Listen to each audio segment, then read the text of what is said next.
This is the story of Jillian Ryan.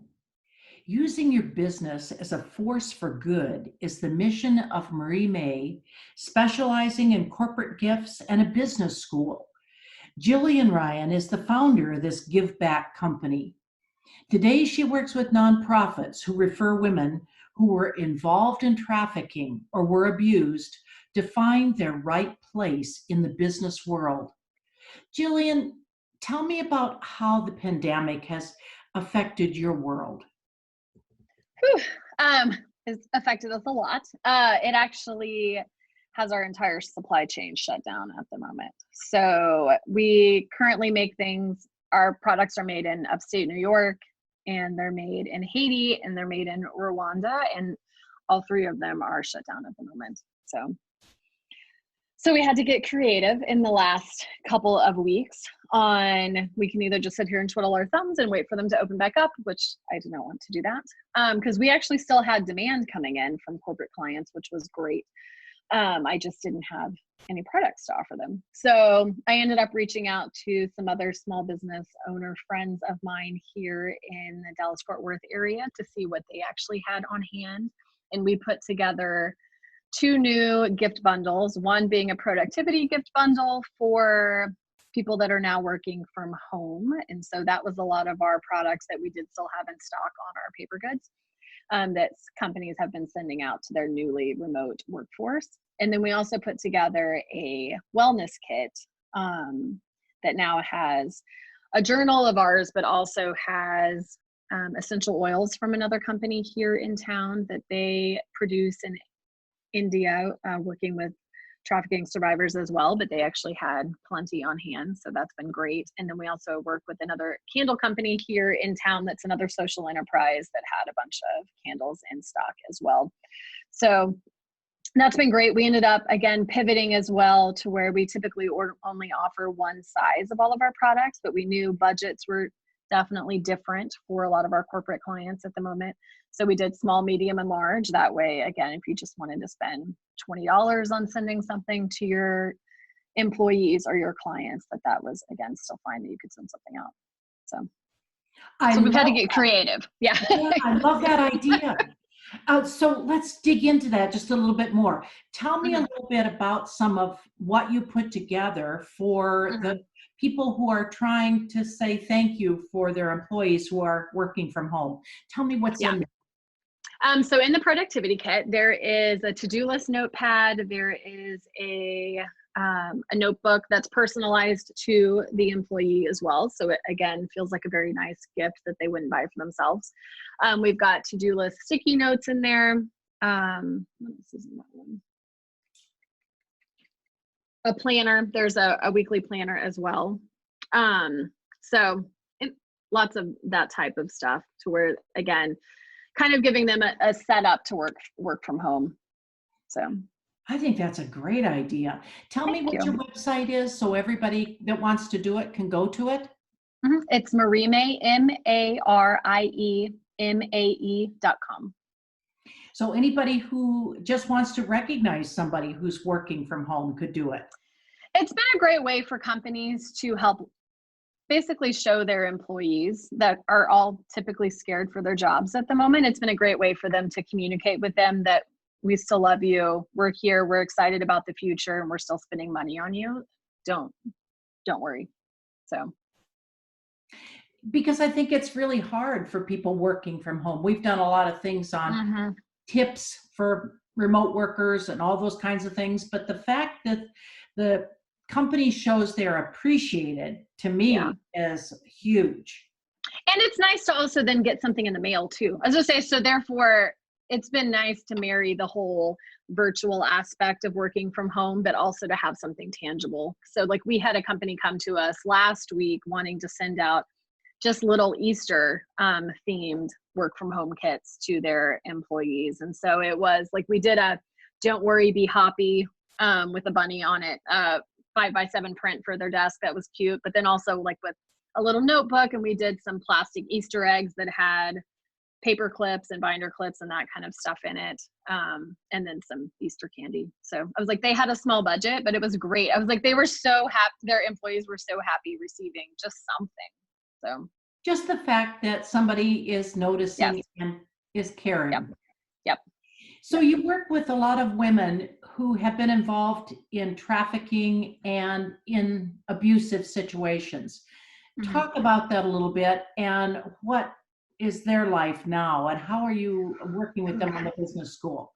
Yeah, so we're still doing now virtual classes, which has been great. We've actually been working on how to do virtual interviews as well, because that is a skill that most people don't have. But as they're out looking for jobs, they're being asked to do that more and more. Um, but it's scary. It's a scary time for them, especially for vulnerable women that don't have a lot of cash on hand, and they have a lot of them are single moms, and so they're now looking for jobs and homeschooling their children and trying to make sure they don't get kicked out of their apartments. So they're really, really stressed, as I say. So it definitely helps to put in perspective for me every time I start stressing out about it, and how to keep a business running. But to see these women that are very scared about how are they going to keep food on the table. So are most of them living in apartments rather than in a shelter? Yes. So this is the one step past it. Yeah. So they're now in either group homes or apartments. So what do you find in working with them? And the resilience is amazing.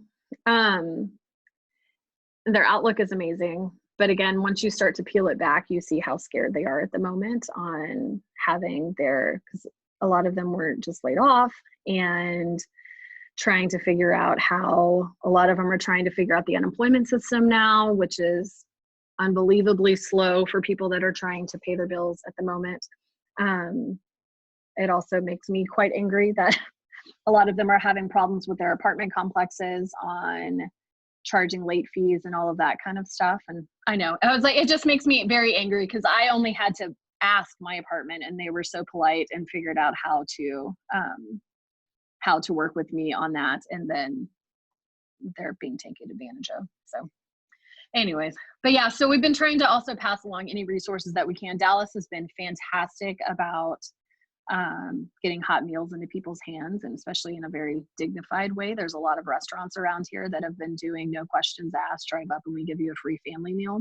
And a lot of them have participated in that, said the food is amazing. And again, it was just drive up and you get it. And so it wasn't embarrassing. So do you feel that they're a lot more vulnerable? Yes, yes.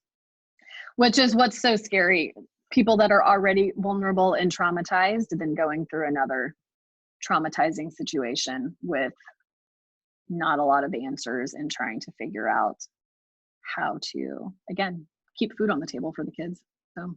So how are you really working with some of these people in this particular situation? I know. As I say, so it's been hard trying to figure out, since this is not particularly a time to be out looking for jobs, because nobody's hiring. Some people are hiring, but it's, again, the Amazons of the world that they didn't particularly want to go back to working with.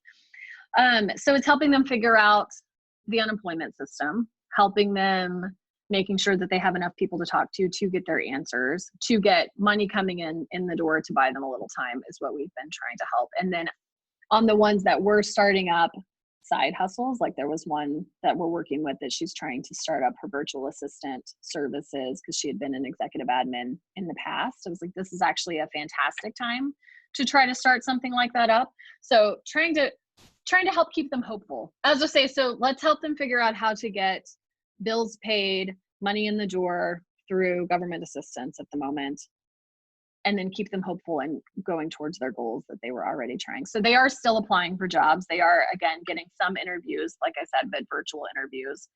And yeah, just keeping them moving forward and I know, again, mine is not near that extreme, but I know when I get stressed like that, I start to spiral instead of getting out there and doing what needs to be done. And so just helping them have an outlet and somebody that they know they can talk to. So. And how are you doing this remotely? We're doing it all through Zoom, actually. So, yeah. So are you doing great. it with bigger classes, or are you doing it one-on-one? Both. So we're doing our same group class that we were doing, but then I've also been offering up one-on-one coaching for the women that are trying to start up their own side businesses as well, to help them work through, how do you set up a website? How do we think through what services you'll provide? How do we think through how you would charge for this? How do you market for this? So it's given me time to do a lot of one-on-one with them as well. So both at the moment.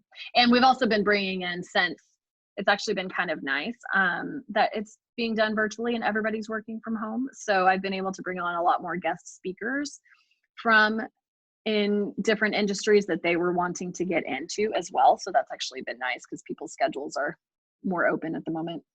So If someone wanted to collaborate with you, since you're doing it through Zoom, they could do it even from a different city, a different state. Yes. Mm-hmm. So what would you suggest to them if they want to get involved with you? Always just send out an email and say what you would love to get involved on. I am pretty protective of the women that I'm working with. So I try to make sure on the classes and stuff that are being offered that it's not going to be over their head and it's not going to make them feel less than, because we have a lot of people that are so kind to volunteer doing all of these classes, but then it's classes that are not quite as applicable to their situation. So I always say, reach out, email me with what you're interested in, how you would like to get involved, and we'll see if we can find you a spot. So that would be helpful. So we don't necessarily want to give out your email on this program, but there's a contact. Yeah, there's a contact us on our website. And that's the best way to reach you. Yeah. It comes directly to me. So what is your best advice for people today? Keep moving. I was to say, I know for the first week and a half, like I saw this coming by the time it started shutting, like things in Texas shut down a little later. And so I could tell that it was coming, and our production sites had started to shut down. And so I then shut down. And so as a leader, that's not something that we have the liberty of doing. And I personally have a business coach as well. And she was amazing. And she helped me figure out when I would freak out and start hiding. And it was always when I started to dig into the numbers and cash flow numbers, and then try to start navigating the current like payroll protection program and all of that kind of stuff. And then I would just spiral and hide. And she was like, no, you have to do your creative and business outreach stuff first, and then you can go focus on that. So it's try to figure out your own idiosyncrasies of what stresses you out, and then how do you move past it and not hide, because people are, like I said, the demand is still there, surprisingly, on corporate gifting. And so I still actually had people reaching out, and I had one client that I just kept putting off because I didn't know how we would do it, because we don't have a production set up at the moment, and they were wanting custom products. And so I just kind of kept putting them off. And then finally my business coach was like, you literally have somebody knocking on your door trying to be your client and you're not doing it. You're right. So my biggest piece of advice is continue operating, even though you're scared. So. And that's where you started reaching out to other businesses That's when I decided to be creative. Yeah, exactly. And start thinking, like for us personally, like I knew that Spring at the Silos, which is Joanna Gaines's thing, I knew had been canceled. And so I actually knew a lot of vendors that were supposed to have gone to that. And so I knew they all stocked up and had a ton of inventory. So I started reaching out to them. I was like, I know they've got inventory and they have it here. And all these small businesses are looking for ways to make money and keep their doors open as well. So it was a great way to provide a lot of impact and be creative. So. Well, I really applaud you for what you're doing. I think it's absolutely marvelous that you have melded, the business side of things with something that is so important to have people find themselves again, find what they really love, and then be able to put that together. And in the pandemic, to be able to focus on not their vulnerability, to find solutions so that they're not vulnerable. Exactly. Thank you so much. Thank you.